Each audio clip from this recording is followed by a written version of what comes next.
After my daughter passed, I didn't have a career anymore.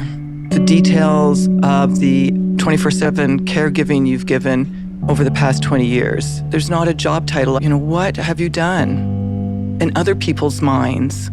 How can I describe that without making it a depressing conversation?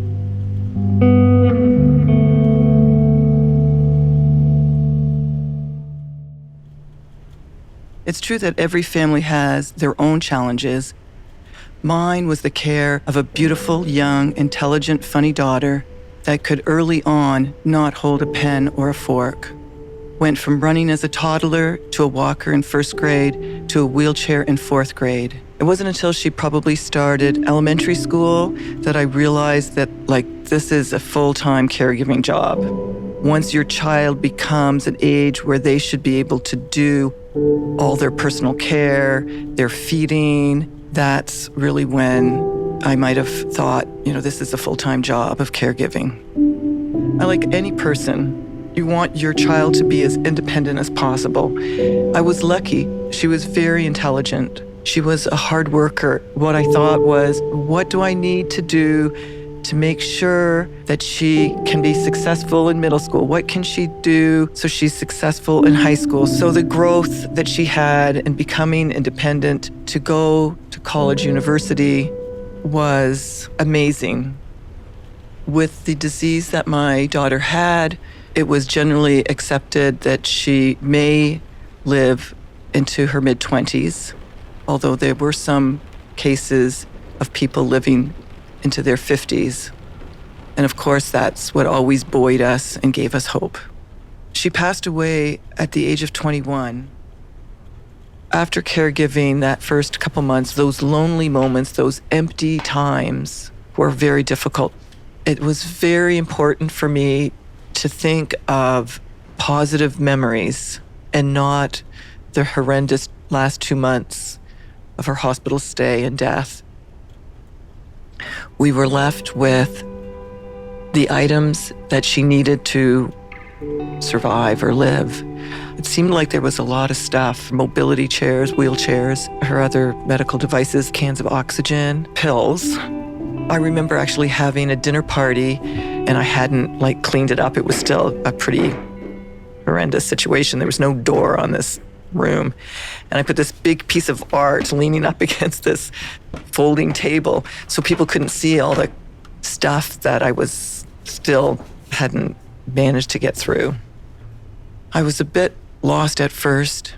There is truly a lot of value in caregiving, and the value is recognized by the caregiver and the recipient, but the value is not recognized in the outside world as much. What was I supposed to say when someone asked me what I did, what have I been doing? I never really intended on being a stay-at-home mom. I did have a career before my daughter. I thought, what am I going to do for the rest of my life? Changes are slow.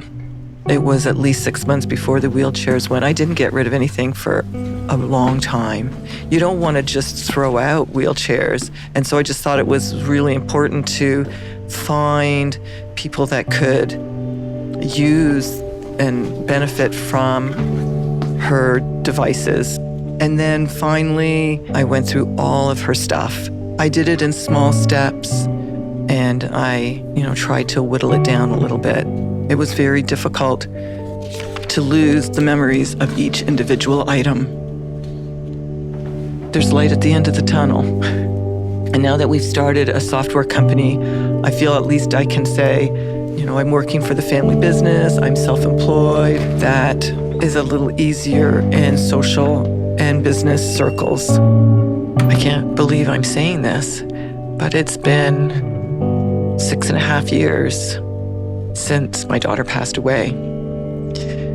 And I am a happy person almost every day. Life is, 98% good. I have a purpose. I feel settled. I still have friends who text me on my daughter's birthday.